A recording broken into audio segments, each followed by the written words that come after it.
मना सज्जना भक्ती पंथेची जावे, तरी श्री हरी पाविजे तो स्वभावे.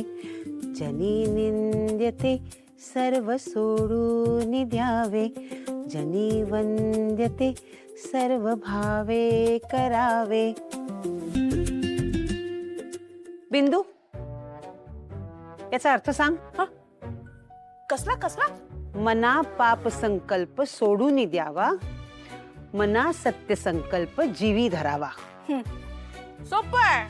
संकल्प धरावा, संकल्प सोडून द्यावा. अगं बिंदू, पाप संकल्प सोडून द्यावा, कुठलाही संकल्प सोडून देणं असा नाही अर्थ होत त्याचा. बघ, तुला मी एक उदाहरण सांगते. हे जे सारखं सारखं तुझं किचनकडे लक्ष असतं ना, तुझं स्वतःच्या कामाकडे अजिबात लक्ष नसतं, फक्त आणि फक्त खाण्याचे विचार असतात, हे पाप संकल्प सोडून दे, असा ह्याचा अर्थ होतो. Good morning. अरे सुखी राहा बाळा.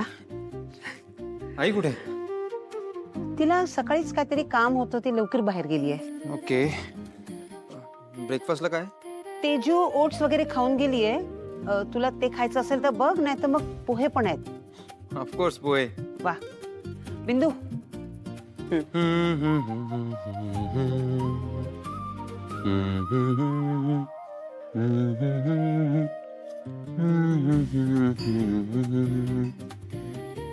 जय, आजकाल तुझ्या चेहऱ्यावर छान मिश्किल स्माइल असते. खूप छान वाटतं बघून, आनंद होतो. आणि तू घरी आल्यावर पूर्वीसारखा कटकट कटकट करत नाहीस. घरातल्या फंक्शन्स मध्ये आवर्जून पुढाकार घेतोस. खूप आनंद होतो रे बघून. पण तुला एक प्रश्न विचारू का रे? विचार. खरं खरं सांगशील ना? तुझ्या आयुष्यात कोणी मुलगी आली आहे ना?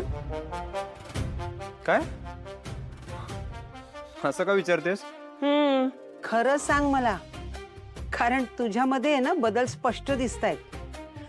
आणि माणसात बदल अशाच वेळेला घडतात. आजी, तुम्ही एकदम बरोबर बोललात. आणि तेजूची अट पण आहेच ना. आणि मला माहितीये, तू तुझ्या भावंडांसाठी काहीही करायला तयार होशील. तू उगाच काही विचार करतेस. नाही रे बाळा, अगदी क्लिअर दिसतंय मला. आणि असलं तर त्यात वाईट काय आहे? चांगलीच गोष्ट आहे ना. आता काय वाचत होतीस तू? संकल्प धरावा, संकल्प सोडून द्यावा. ए, तू चुप गा.